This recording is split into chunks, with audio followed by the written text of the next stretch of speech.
আজকে তোমাদের সাথে শেয়ার করব চিকেন স্যুপের রেসিপি। তার জন্য নিয়েছি চিকেন, ভেজিটেবলসগুলো কেটে নিয়েছি, আর একদিকে নিয়েছি আদা গ্রেট করা আর রসুন কুচি।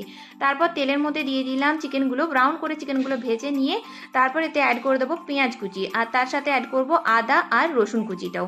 তারপর ভালোভাবে 5 মিনিট নেড়ে চেড়ে নিলাম। তারপর ভেজিটেবলসগুলো অ্যাড করে দিয়ে ভালোভাবে নেড়ে চেড়ে নিয়ে অ্যাড করব আন্দাজ মতো নুন, আর দেবো ব্ল্যাক পেপার মানে গোলমরিচ।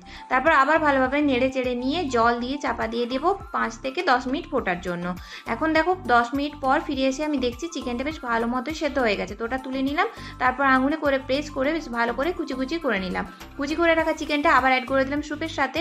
এবার আবার ভালোভাবে নাড়িয়ে চাড়িয়ে নিয়ে তারপর চাপা দিয়ে দেবো, ফুটতে দেবো 15 থেকে 20 মিনিটের জন্য। এদিকে কর্নফ্লাওয়ারটা গুলে নিলাম। এবার আমি এই স্যুপের মধ্যে একটু করে অ্যাড করবো আর খুন্তিতে করে ভালো করে নাড়িয়ে নেবো।